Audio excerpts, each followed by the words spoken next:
We are 1 minute past 12, so let's get started. Again, thank you everybody for joining today's ACCE educational webinar series edition focused on cybersecurity risk with legacy technologies. The title of today's session is A Stronger Future with Legacy Technology, Building a Strategy.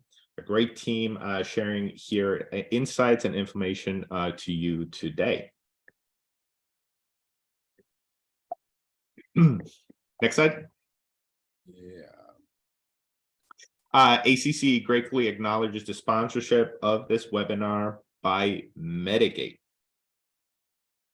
And my name is Juuso Leinonen. I will be your moderator for today's session. I'm a principal project engineer at ECRI and represent ACCE's Education Committee. Just a couple logistics items before I turn it over to our presenters today. Again, everybody has their microphones muted for the duration of the presentation, but we definitely want to hear from you. Please do add your questions and comments in the Q&A function on Zoom. Our team will reserve some time at the end of the presentation to address those questions. If you have any other thoughts or comments, please feel free to use the chat feature, especially if you have any issues with audio, etc. And finally, definitely do rate and provide an evaluation of your thoughts about this webinar. At the end of the presentation, we'll provide you a link to do this. But without further ado, I'm going to pass it on to our team of speakers today. Again, Ty and Skip, thank you so much for joining us and sharing our insights with the ACC community. Thanks for having us. Thank you very much. We're delighted to be here. My background, real brief. I mean, this is way too much here, but I am the industry principal for Clarity. I've been in healthcare technology for about 30 years.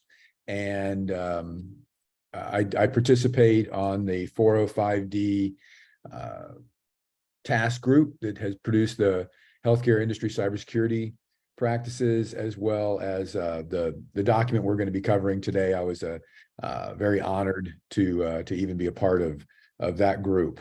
Some great people. We'll talk a little bit more about that in just a second.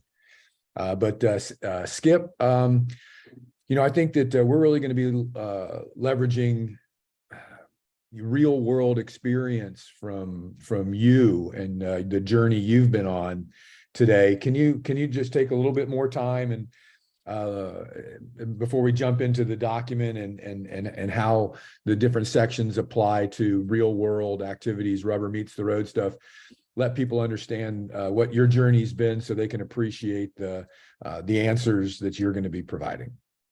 Sure, Ty. Thank you. Thanks for having us. I'll go all the way back. My degree is actually in nursing, and I was, an ICU trauma nurse for many years, and got the bug when the .com craze came around, and jumped over in technology. Went to work for Dell. Spent many a year working on accounts for the DoD and the state and local government as a solutions architect. And that afforded me an opportunity ultimately to work as a vendor to Ascension, and ultimately join the Ascension team 5 years ago as a director, one of the directors of cybersecurity. So I'm back in healthcare, which I love. I get to draw upon that experience. And when I joined this team, we did not have a medical or biomedical security practice. And that was one of the charters I was given, was to create and develop and build that. And so this journey's been about 5 years in the making. So lots has changed, lots will continue to change, and we've been right in the middle of it. It's actually exciting times, and things appear to be progressing in a much better fashion. Our space, healthcare, has lagged behind all of the other industry sectors by quite a bit in terms of cyber security posture controls and a focus on that discipline. That's you have quite a resume there, Skip. And I think one of the things that I always think is wonderful is when you start talking about when you started this journey, that you were looking for solutions to help you with medical devices, and you ran across the company Clarity. Yeah, that was the first company that I found in my research that had deep packet inspection capabilities, albeit at the time primarily focused on industrial controls, which is what a lot of us now refer to as operational technology. So HVAC systems, power plants, power grids, elevators, water supply, all of those things that control the infrastructure of this United States is where their focus was. And at the same time, the scene started happening in the fact that there were other technology companies coming out and had developed deep packet inspection capabilities that could identify assets, fingerprint them on the network, and provide visibility that we hadn't had before. Long and the short of it, we ended up on the Medigate platform, and have been involved with Medigate prior to their acquisition. So when I learned that this acquisition and partnership was being created, I was very excited, because now I had the best of both worlds in my mind, knowing what I knew about Clarity and following over the years, and being engaged with Medigate and helping focus on their product development, as well as, you know, our own environment's development. So it's been a really interesting journey. Yeah, I think it's been a great marriage for us. So we have the session description here. You can read that online. The agenda real quick. We've got what is HIC-MaLTS, and what is this new publication, Managing Legacy Technology Security for Healthcare? It's got 4 pillars in it. We're going to review those a little bit into the cyber risk management challenges. What is a responsibility transfer framework? What does that really even mean? And then the patching lifecycle management. And this is only a portion of the document. So ultimately, we want you to get this document and download it and read it. There's a lot of good information.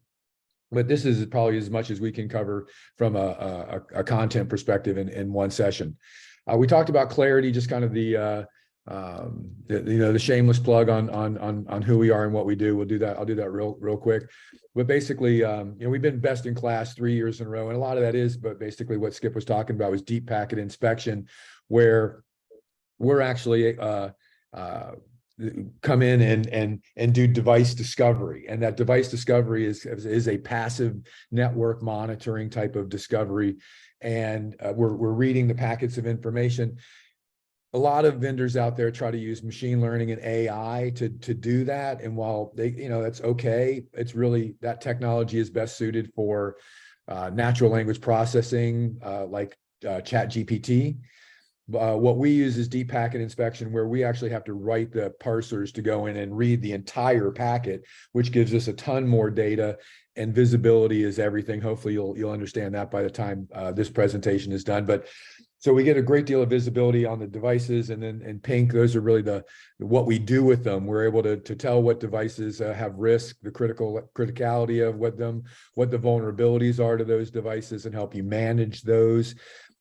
Managing the network, monitoring, segmentation. How do you protect those devices in a segment from other devices talking to them on the network? Threat detection as an early detection. Device management, just maybe passing the information over to a CMMS, so you get all this data on not only the security but also the utilization information, which is important when you start getting into capital planning, which is, a lot of people don't even understand that we support that.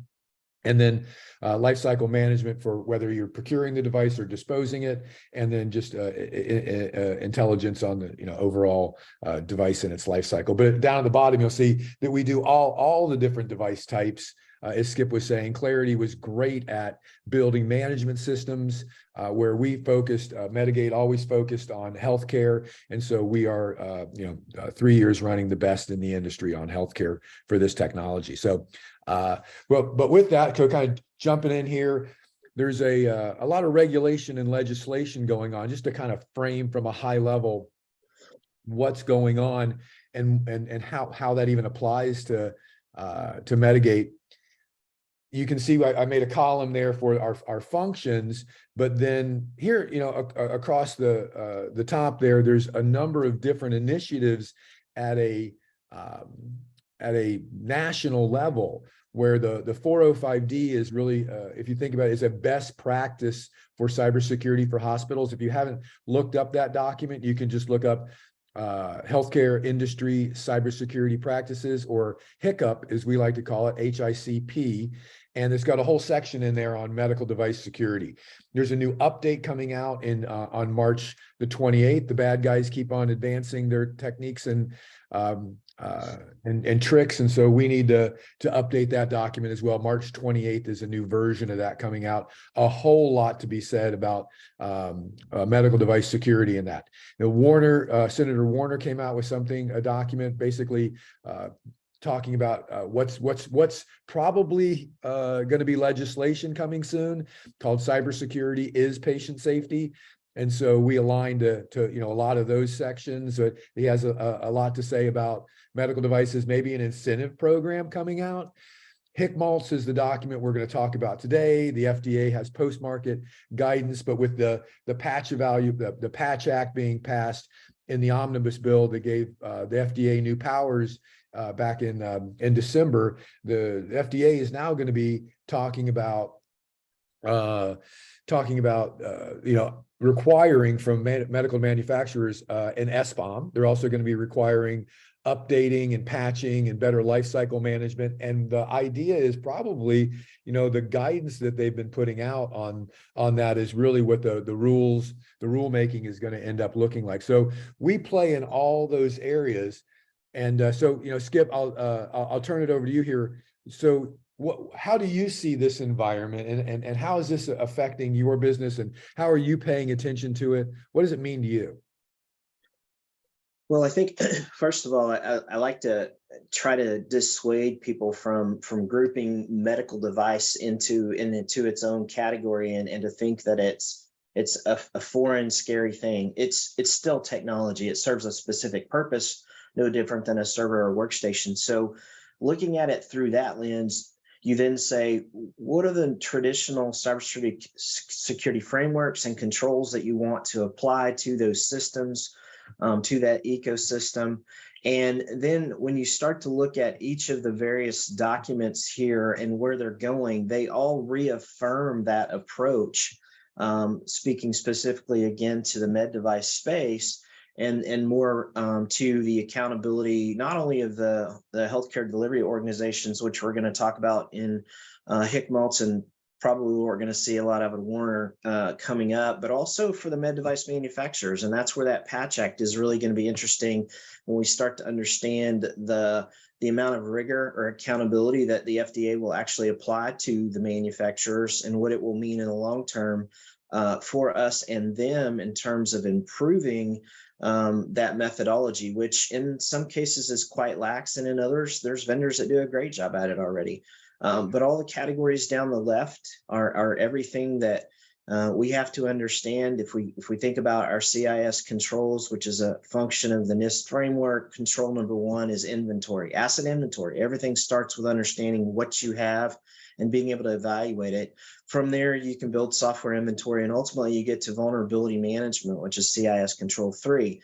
The network protection and all of the other categories fall within the life cycle of that device. And if we're not cognizant of versions of firmware, versions of operating systems, we're not patching those things, we're leaving those systems vulnerable in a very large environment most of the time, interconnected in that environment. It poses an additional threat surface or vector to the overall hospital, clinic, or whatever called the building or organization. Some really, really great points. Awesome. So the HIC-MaLTS document, jumping into it, it's been 2 years in development, and it's part of an ongoing series of documents that the Healthcare Sector Coordinating Council has put out. We'll have resource page at the end with some links, so make sure you get this presentation. You have a lot of links in here, but you can just search HIC-MaLTS. I'm not sure there's a lot of other Google searches that are going to hit there with that name, but the individuals running this group, just some stellar people, just brilliant people like Jessica Wilkerson from the FDA, Samantha Jocks, the VP of Clinical Engineering at McLaren, and Mike Powers of Intermountain, and just a whole list. I'm sorry if I'm not, I could sit here and spend the whole hour listing off the great people on that team, but there's so many reasons there. Skip, I mean, what you're obviously a difference between new devices and the legacy devices. Kind of how would you how do you categorize them from a security perspective in your mind?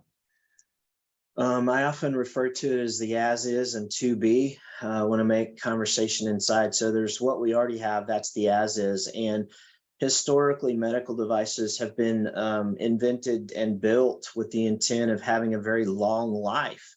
What's been lacking in that lifespan, however, is the ability to update software components through patching as we understand more about their vulnerabilities. That was never a consideration, quite frankly, in some of those 10 to 20-year-old assets. And so they pose a different threat, and it's not one that you can patch typically. So you have to look to compensating controls in the way that you run your network. You isolate it from others. You don't allow it to talk to anything except what it should talk to or be talked to from. And so it's interesting when you look at the as is, because pretty much all of the healthcare organizations out there have that in their environment. It's the nature of the product and its life cycle. When you talk about the 2B, that's the new stuff that's coming in, and taking measures to protect from risk introduction. Stop the inflow of risk is the best that you can. But ultimately, if you're not performing risk reduction in the environment for the old and the new, entropy sets in, and normal hygiene doesn't take place. And when I say security hygiene, I'm talking about compensating controls, patching, doing the things necessary through the life cycle of those devices to ensure that they remain secure. Overall, that's what med device security or biomedical device security really should be. It's a life cycle approach around good fundamental hygiene.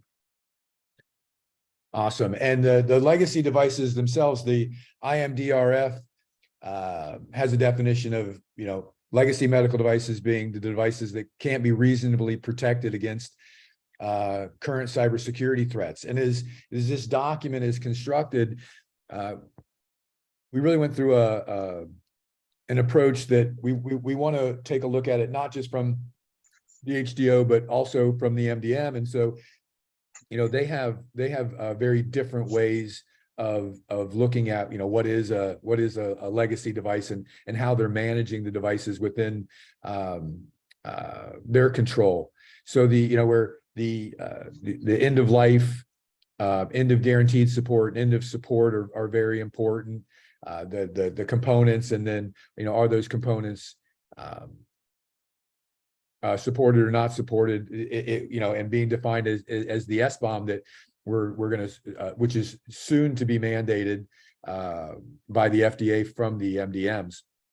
And then, MDMs have a totally different way of looking at this. The structure of the publication is it's modular, again, both for HDO and MDM, as it's pertinent. It's 114 pages, so it's a substantial read. So if you've got an insomnia problem, this is just ideal for you. But actually, if you're watching this video, this is probably going to be a pretty interesting document for you. It's just the way it's written. It makes sense. It's real world. Rubber meets the road. It's not, like high, I'll just, pie in the sky concepts. It's practical. And then we've got again, kind of the overview of what the agenda said.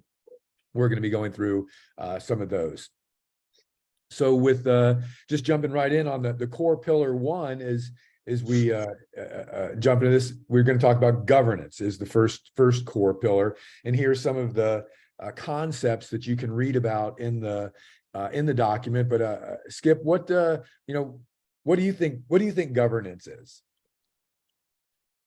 Governance is the big picture view of how you build your program and set your foundation for the outcomes that you want to accomplish. So when it talks about defining goals and objectives, that's really what I'm saying. Who's responsible? So what's your RACI? Who sits within that RACI with all the different roles and responsibilities, and ultimately who's accountable? And all of that's not accomplished without good communication. So the information and flow and monitoring, that's not just a data flow. That's how do we communicate as an organization within that RACI, and ultimately it has to have an overarching concern for the compliance, patient safety, and the ultimate lifecycle management of those assets. Nicely said. So when they go, when they kind of drill into the HDO considerations and of governance, and as they describe them, you know, I selfishly put this first section there, defining the legacy tech risk management strategy. And if you look at that list, that's so much of what Medigate has to offer. If you go back to the, you know, the initial what do we do slide, and so I think that we have in the document, they call it a passive network monitoring solution that can address a number of these issues, just because of the sheer scale and size. Even the best practices from HHS on the HIC-MaLTS document we were talking about, it's even calling out in the update the need for, they call it an automated discovery and security tool, but it's basically the same thing, that the number of medical devices and the amount of tasks that are required really needs, you need some help. And in the document, they also we make a point to talk about probability and impact versus exploitability. And I'm interested, Skip, your exploitability is kind of not everybody knows about that concept and why that's important. Can you kind of help some of the listeners that might not understand that, why it's important? Sure. In vulnerability management, one of the things that we really tried to hone in on 4 years ago, well, we were going through our own standards and policies and our program for vulnerability management as a whole, you know, not just medical device. And there are millions of vulnerabilities out there, and we just kept banging our head going, well, there's no way we'll ever get all of them remediated. It's impossible, mathematically impossible. So how do we put the right focus and effort in place? And so my team did some research, came across some articles, and we landed on what vulnerabilities are actually being exploited, and started to combine that into our vulnerability knowledge, so that when I look at risk tolerance and the criteria, there's three things that are most important in my mind. It's patient safety. So if a medical device is going to go down and result in patient safety issues, either delayed care, death, or otherwise, that's a pretty big deal. Now, you couple the vulnerability that can take out a medical device, and you start looking at, is it exploited out in the world? Are we using our threat intelligence to provide us insight to those vulnerabilities that are actually being used, taking advantage of in a detrimental way? So now patient safety, exploitability, and then footprint. How many of these things do we have? I call it the blast radius. And so a combination of those three factors are used to guide our practice around which vulnerabilities we go after first. If we have to decide upon one or two, you know, let's just say 5 out of 5,000. How do you do that? And that's really the criterion focus we put to it. Yeah, that's beautifully said. That's some great insight. The last one there, the developing the lifecycle management plan. I think you know, tracking inventory and managing the technology. Again, it goes back to your earlier comments of, you know, steps 1 and 2. Basically, you got to know what it is you have before you can even manage it. And so many organizations don't, you know, have a visibility issue, and you don't see what you don't see, so you don't know that you're not, you know, you don't know that you don't know, and until you know. So it's a it's a stumbling block from the beginning, but if you get visibility, if you get the right visibility with deep packet inspection, it makes everything down the road so much easier, like implementing and remediating the risks and planning. So core pillar 2 is communications, and I'm really glad that this was included in the document, because it seems to be missing. And so some of what's in the document is what should be, not necessarily what always is, but it's what you can expect. And I think that the HDOs can drive a lot of these to come to fruition if they're not. But basically here, first of all, there's a diverse stakeholder group on both sides. And so as you start lining up your conversations and what you're talking about, then who should be talking to whom with respect to the individual topics. For instance, when an MDM is communicating with the HDO, and who should they be giving the alerts and recalls to, and maybe the vulnerability conversations maybe with somebody else, but kind of vice versa there. When the HDOs are communicating with the MDMs, who should they be talking to? And the topics of discussions that should be going on. And so, Skip, again, back to what this is what's in the document. There's a lot of insight in there, but from a real world perspective, what do you find that challenging? Are some vendors better than others? Any recommendations or comments on the material that we're putting forward here? Absolutely. Yeah, there are some better than others. And one of the things that we've done is we've established relationships with some of the vendors that we have the most of, and have even gotten to a point with a few where we've had some stand-up weekly calls, and the opportunity for their security team that completes our risk assessments before we buy something, communicate back and forth and understand the finer details of some of the explanations or answers given to particular risk questions. So I absolutely encourage communication. In my mind, you can't solve a problem, but in 2 emails or less, you need to get on the phone and you need to talk it through. And it's just kind of a simple principle I try to use. I don't often do it, always do it, because I'll get caught up in the threads. But big recommendation: reach out to your manufacturers, establish a relationship, demand it. Quite frankly, they're trying to sell you something, so you might as well leverage them to get the most that you can, and to build a better relationship, understand their product and their security posture, where they're going with it. More importantly, are they sitting stagnant, or are they embracing it? And again, some are better than others, but ultimately have a conversation, figure out how to communicate, and get the documentation or support you need, and provide them the feedback. Be honest. Yeah, and I think that's also really helps when the proverbial poop hits the fan, and you really need to get in touch with them, and you know who you need to talk to. You have a relationship, and it's much more efficient if you have those lines of communications established. The core pillar 3 revolves around cyber risk management, and so in this one, it was very clear to kind of call out some HDO considerations and some MDM considerations.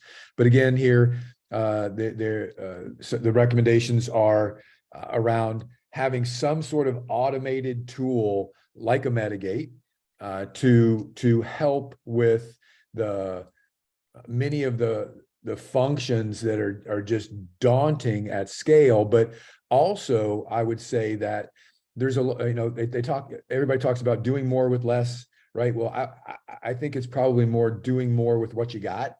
And so some of these tasks are net new. And so for the clinical engineering department, it's the security stuff is new, vulnerabilities and risks and things. And so there's additional workload that comes with trying to address the cybersecurity. And so if you're either going to take on more staff, or we're going to automate some of the functions that you currently are required to do, and so that you have more time to take on these new tasks. Basically, you know, you're growing your knowledge, you're growing your skill set. It's a challenge. I mean, so there's a lot of great parts to that too. But you really do you can't be overloaded. So many of the functions that, you know, from an inventory management perspective, anything that can be streamlined needs to be streamlined. And that passive network monitoring tool is a great way to accomplish that. And the second one there is, you know, stages of risk management throughout the life cycle. Any comments on anything here jump out at you, Skip? I was just sitting there thinking that I think one of the things that I'd like to call out in a way of an encouragement is we realized that we did not have the resources, the people to actually perform patching. So we embraced our clinical engineering team. And we developed methodology for patch management where we're able to identify a vulnerability. We have an approved patch from a vendor, and we often incorporate the patching, the act of patching into a preventative maintenance plan. So we try to leverage existing work that's already happening and just throw in the additional patch this thing when you go touch that device. Make sure the database is up to date with its location, make sure all of the key fields are filled in, what's its, you know, asset tag number, serial number, if that's a requirement, you know, whatever those elements are of identification to make sure that your asset inventory stays up to date and current as best possible. Those are ways that we've tried to incorporate that in so we can cover, we can be a force multiplier through the clinical engineering organization. Otherwise, I've got a very small team. There's no way we would ever begin to touch or scratch the surface on that effort. Yeah, so smart, so smart. I remember talking with Mayo Clinic, and that was one of the things is they were designing their system is you want to touch the device once to have to go. I mean, and it's like it's an epiphany for everybody. That's like so easy to understand. So if you're going to go out there and touch it once, get it all done. But the operationalization of that and the coordination of it, easier said than done. So hats off, and absolutely, tools can help that. But you know, everything is a kind of a people process technology, right? Right. And then the MDMs considerations is they mention there's another document out there called the Medical Device and Health Joint Security Plan as one of the earlier releases, just updated for the Healthcare Sector Coordinating Council. Kind of more on the MDM side, really kind of heavy leaning there on threat detection and lifecycle management. So that's an area that you can go for more information if you want to know more about the kind of what the the MDMs are looking at. And but kind of from a security risk and patient safety, you know, we talk a lot about that.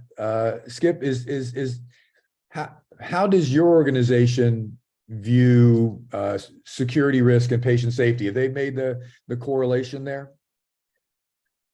I don't think completely. I mean, we're a fairly large organization, but that's one of the things that I've been shouting from the rooftop, so to speak, for four years now. Is one day the light bulb went off for me, and I'm like, well, I'm a clinician. If I lose this thing, then I have a patient issue. And it dawned on me quite brightly that patient safety was the number one thing. And yet at the time when you thought or talked about or heard about cybersecurity and breaches, and it was all about the exposure of data.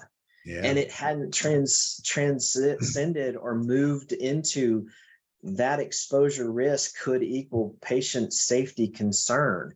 And so since then, I've been using patient safety before a conversation around EPHI or PII, you know, personal information versus health information and the exposure of that data that we hear about in the news all the time. And unfortunately, the first documented death due to malware happened in an Alabama neonatal intensive care unit. So we've seen it. Yeah. And And even if it's not death, you think about it, if a nurse is taking care of 15 patients because of technology, when the technology goes away, they can't deliver the same level of service, which means different outcomes. And or a CT scanner is not available, and someone's coming in and with a stroke, and you need to know whether it's a bleed or a clot. There's so many ways that it can impact adversely patient care. I also say that there was a Ponemon in Cincinnati study that was done, I think last year, and 500 hospitals were asked. 21% thought that the root cause of the breach was either a IoT device or a medical device, and I think in the 20% felt there was mortality was affected. So it's more and more in the government, they're having this conversation. They're realizing that this is a patient safety issue. Albeit, I think the two are tied together, because you have to fix the cyber problem to protect the patient. So it's the two are not mutually exclusive. And then the responsibility transfer framework. This is really the concept of are you going to take on the device? And Skip, do you want to talk to this slide a little bit? Sure. This is probably the most challenging part of, what do you do about it, right? And, you've got the little grid there on the right. I just kind of want to walk through that. This is the scenario that we see today in our environment, and in most all healthcare environments, quite frankly. You've got the hardware that's supported, but the software is so long in the tooth, it's not supported. Or the software is not supported and the hardware is unsupported, or worst case, neither. And I refer to those devices as cyber dead. They can't be cleaned up, patched. There's very little that you can do with them, so they pose the greatest risk and create the most work for remediation or mitigation, I should say. So when we're looking at this, there's a balance that has to be found between the risk and the cost, because that's the first thing that comes to mind. If I replace all these things that don't have any support at all, that could be millions upon millions of dollars. And so where do we find the balance? And now we're back to what I said earlier. How do you look at the risk, the risk criteria, and then the prioritization to determine what you can live with, accept, or what you can't live with, and how you build the business case to get the support necessary to get it out of the environment or replaced. Yeah, and there's a substantial section in here. It's really kind of a how-to and a help document. So make sure you check this area out. And the fourth core pillar is future proofing. And Skip, you really liked this one, didn't you? I think it's important. Yes. We can't live today and not look forward. And quite frankly, history repeats itself. So we have to learn from the past. But the future proofing is really looking at the advancement of technology and what does that mean for us in this space? How do we take advantage of it? How do we prepare to take advantage of it? It's probably a better way to say it. Because there's a lot of unknowns yet. We're still trying to figure things out. Med devices can't have agents on them like traditional infrastructure technologies. They can't always run antivirus. There's all sorts of things they can and can't do. And you have to assess that and take advantage where you can, and then figure out how to compensate where you can't. So very important to look forward. Yeah, I think the phrase I always use is past performance doesn't dictate future earnings, but it's all you've got to go on. Right. Now there's a huge section in patch management. So we can't even cover, we could probably do a whole hour on just this section. You look at all the different stages it's broken down into, but we're going to pull out a couple here. And start with the signal identification and signal evaluation, but in general, Skip, can you kind of talk a little bit about to you what is a signal and why are they important? I think at a real high level, quickly, it's any element of data, information, knowledge, or awareness that leads you to believe you might be at risk. And there's those things are listed here on the screen, but then the awareness part is understanding your own environment and the assets within it. And where do they sit on the network? What are they exposed to? Yeah, great. And patch development? Patch development, for the most part, that's definitely on the med device manufacturers in their lifecycle and planning, their release process. So that burden sits on their shoulders. In our case, we currently don't patch medical devices that don't have a vendor approved patch. Because we don't have the resources to conduct our own tests. So that's to say that there may be patches out there that have been released by, say, Microsoft or some organization that's part of that system. And even though that patch is not there, we still have to ask ourselves, should we go ahead and patch it because the vendor hadn't said it's okay? Or do we have to go down the path of testing it ourselves to feel comfortable with it? And so again, it's a balancing act, risk versus more risk, or risk versus reward. Yeah, and in that interim, when you're waiting for this patch, because it does take a while, you need to figure out what other kind of compensating controls would even work to try to reduce the risk as much as you can before that patch comes out. And so that's why the subtitle, not a silver bullet. This is a it's a complicated. It's a complicated issue. And as far as the testing goes, I think, best practices, again, not everybody does it every time, I guess, but are you just going to take a patch and Skip is saying, if it's certified by the manufacturer, that's one thing, but if it's not certified by the manufacturer, I would imagine that there's going to be a time resource involvement in putting this in, testing it. Ideally, if you have some sort of sandbox, but then there's additional expenses there. So there's, again, this document goes into all of these different sections about patching and lifecycle management. So I encourage you, if you're interested in patching, to take a look at that. Another area that is mentioned here, as well as the new upgrade to HIC-Up, is software bill of materials. And obviously, with the FDA having new powers and requiring them from the medical device manufacturers, these will become more and more important. And just kind of for those of you who don't know what a software bill of materials is, this diagram it's a nice way to describe. You want to know the components within the medical device, because even they can be susceptible to vulnerability and being exploited. So they've come out with some standards. What do you have general thoughts on and by the way, this is called the SBOM. So unless you spell it wrong, which I did in this presentation earlier, and it's an S-boom, which hopefully that's not what's going to happen. But Skip was nice enough to edit my work. So Skip, what your general thoughts on the SBOM?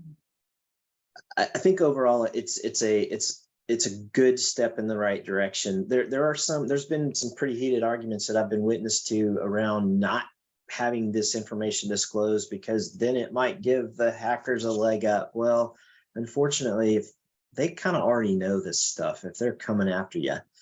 So here's its purpose. It's to inform those of us of the components that make up the overall software package. Those are often different parts and pieces that the developers borrow from other organizations. So if anyone's familiar with Log4j and that big scare around that vulnerability, That's a perfect example where a software bill of materials would be extremely powerful. With that, if we had had that across the enterprise for all of our applications and software, we could have used computers to find it and to know whether or not it was truly vulnerable to that form of attack, and not spent over a month going through our systems and our information to try to determine if it was vulnerable.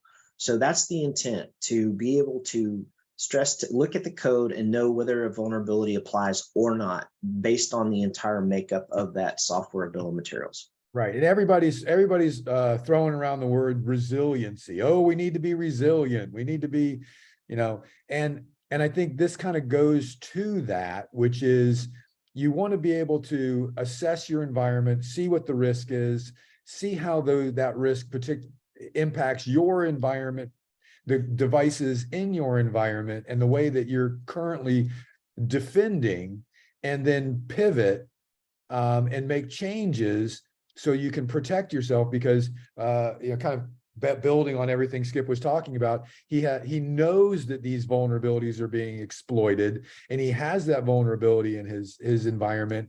What can he do to make changes? Well, again, the passive network monitoring tools like Metigate help you change your structure, because they can see all the devices and help with the network segmentation quickly. But there's another I'm not sure that I think we've already covered most of this. I think we went to VEX. No, we didn't. So there's another component in that. I'm jumping ahead, but there's something called VEX, Vulnerability Exploitability Exchange, which goes to Skip's earlier comment. This looking like it's going to be a support tool to the SBOM, where, again, knowing what's being exploited, the components that are being exploited versus they just have vulnerabilities. Because ultimately the one thing that we don't want to happen to the teams within the HDOs is just being overwhelmed with, oh, here are all the vulnerabilities, go figure out what you want to do with them. You want to kind of weed through those. How do you all do you all have methods for defining criticality, or which ones you need to go after, which vulnerabilities are just noise? Yeah, so I'm gonna try to answer that and a question that one of the guests posed, and that was, how do you get all the identified signals and fully understand your issues exist for a particular device? I don't think you can ever get to perfection. Sometimes, probably more often now than before when we had no visibility, but it's looking at all things. What does your MDS2 say? What do you know about it from the manufacturer? What do you know about it from vulnerabilities and the vulnerability and whether or not they're exploitable? That's coming from your threat intelligence. So it's really a combination of multiple factors that have to be taken into consideration to prioritize the risk, to understand what to go after and patch, and hope that you have a patch for it. So hopefully that answers the question, Ty. Yeah, it's a great answer. The additional topics that are in, we haven't had time to cover here, but go in, a great bit of detail on considerations and recommendations and challenges around these additional topics. One of the last things we'll end with here is, Gartner is got their eyes on this too. They call it, they call it the cyber physical system journey, and the 6 phases down below is where most organizations are when they're talking about the devices on their network and protecting them. One is kind of the awareness of, oh, I should probably do something about this. There's a potential security problem here. The second phase is visibility, where you're trying to determine exactly what is on your network, not only what's on your network, but what's the operating system, what's the version number, what's the make, model, manufacturer, IP address, MAC address. I mean, those are all the things that you need to know to really be able to manage the device. And then once you see them, it's the, oh, wow, I didn't know I had all those things. I didn't know Dr. Johnson's Tesla was on the network.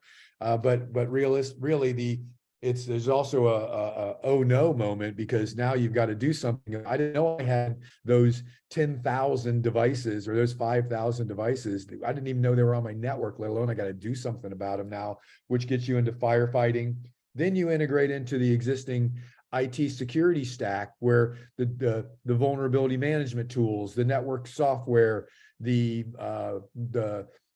endpoint protection, the asset management that are already currently being used for your IT devices. You want to, integrate in your medical device, everything you're doing from a security perspective in there, but you kind of need to have a additional solution to help with that and then integrate it in.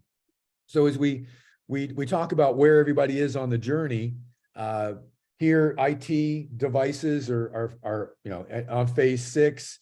IoT devices in the phase 4. The medical devices are really, for the most part, everybody's in visibility. They're trying to get visibility, and when they go try to use machine learning and AI tools, they don't get them all, and so becomes this struggle where I can't start doing baselining. I can't start restricting devices. I can't start putting network segmentation in, because I'm not really sure what all these devices are. It really kind of stalls you there. And then the building management systems, they're just getting started. The HVAC units and the air handling systems.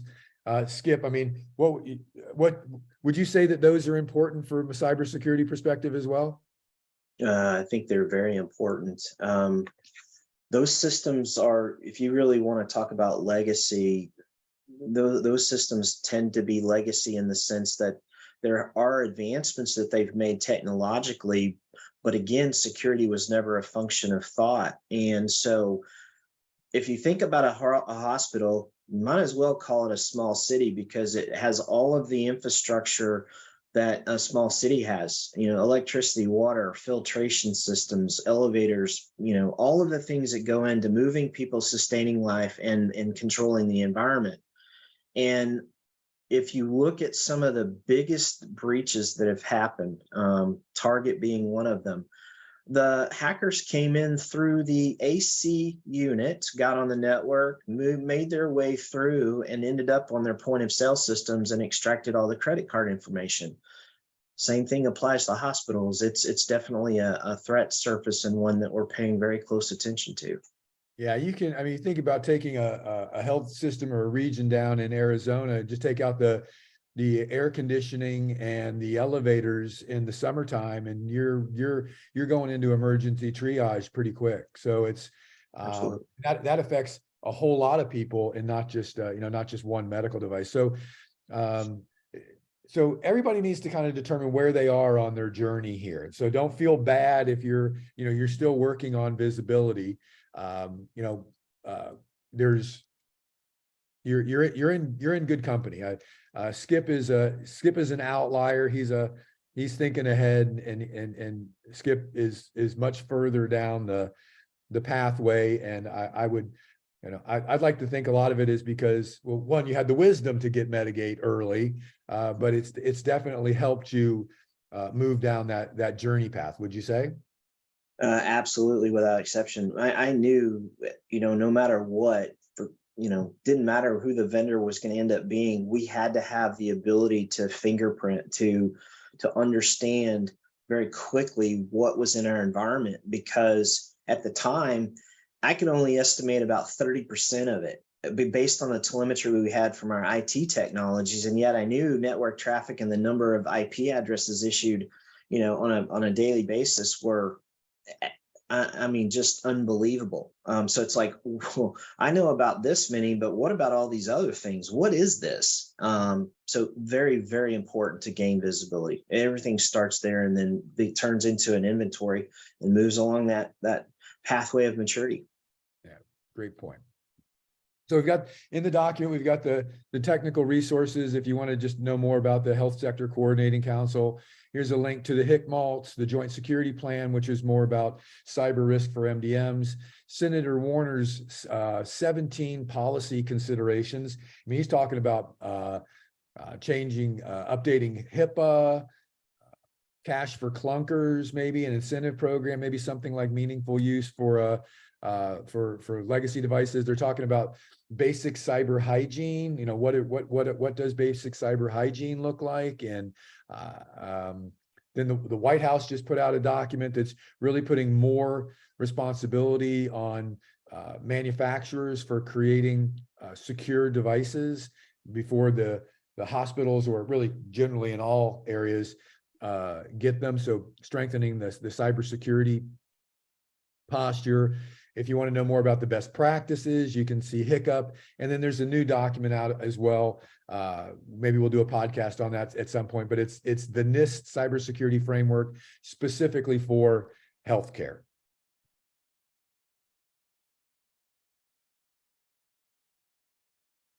So I don't know if there are any questions out there. Ty, there's a good question in chat that I'd like to address. Sure, super. The question is, how are you implementing automated microsegmentation and policy enforcement at the edge to ensure both your cyber dead and unpatchable devices and future devices are or will be cyber secure? Do you have LPA or zero trust fully deployed? I don't think anyone will ever have zero trust deployed until people are eliminated from the equation. That's just my personal opinion. How do we address it?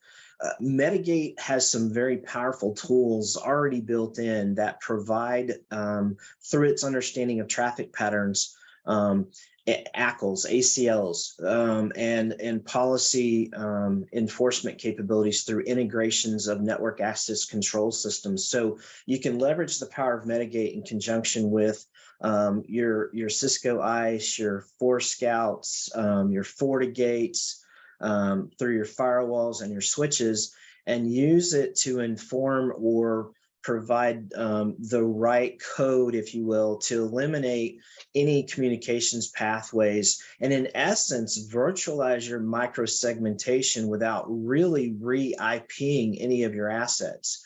That's the fundamental biggest challenge in an environment of size. Well, any environment, quite frankly, is going from no segmentation to a segmentation model when you have to re-IP, give a new IP address to a system to get it into the right segment. It's very expensive, it's extremely disruptive, and often impossible to complete. So we're looking toward that future, right? And the sense of what technologies are becoming available that will allow us to create a force multiplier, where through that automation and those system integrations, we can create that policy enforcement through all of our switch and network, and in essence, virtualize our segmentation and prevent communication where unnecessary. So I think hopefully that answers that question. That was very comprehensive. Yeah, no, a huge thank you to Ty and Skip. Again, it was really, really great content throughout the presentation. Very interesting. And again, a reminder for everybody, we have a couple more minutes left. If you have additional questions, please feel free to use the Q&A function. And we have at least one more. And I think, again, both Ty and Skip, feel free to jump in on that as you see fit. So the question is, how many people in Ascension Clinical Engineering do you have working on medical device security tasks that are identified by Skip's department, and how many network medical devices has Ascension identified in Clarity? I'm going to try to answer this the best that I can. I have to be careful with disclosures. The clinical engineering department is quite large. We have over 2,600 locations in the United States. So hopefully that kind of gives you the magnitude and scale. Having said that, in terms of our visibility, we went from zero visibility of most medical devices to, north of 80,000 medical devices. And what we do is we look at a 90-day window, because devices aren't always online. So they come in and they come off. IV pumps are notorious. And so we kind of picked that window. We started out with 12 months. We shrunk it down to the 90-day time frame to get a more realistic view and feel pretty confident in what we're seeing.